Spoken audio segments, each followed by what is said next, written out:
Bueno, jojo txaluek.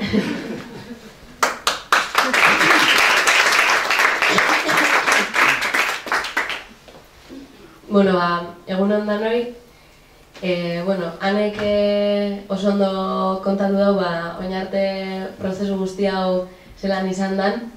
Niri, oindala urtebete inguru edo, proposatu guztien hanek eta Mireiak proiektu honetan parte hartzea, eta nik egia esan, ilusio handiz hartu neban proposamena, hasieratik oso itxura polita eukolako, eta gero ikusi da ez, zelan joan dan hobetzen.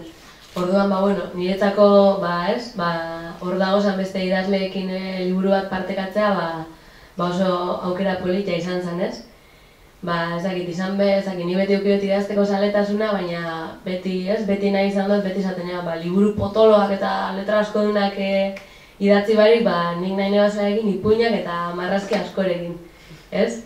Orduan hau da, ipuin bat, marrazki askorekin, eta gainera, ni beste modu baten iritsi ezin ahalko nintzateken jende batengana, ez, iristea bideratu dagoena, ez? Orduan, eurak banatu gintuzten gu bakoitza urtaro baten, binan, eta proposatu zegoten, balio batzuk eta lantzea. Orduan, niri uda tokatu zitzaidan, eta hor, ez, hor hasi nintzen, Aitona Ferminekin, bere txapela, Xane, Xaneren Boliviako zaintzailea, ezagutu nituen horreganok, eta hor sortu zen historiotxo bat, ez?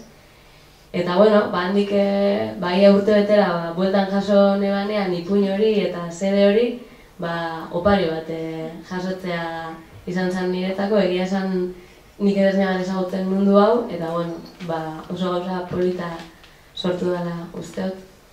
Eta, hori ez, sortu edun, sentitzen az, hemen parte hartzearen.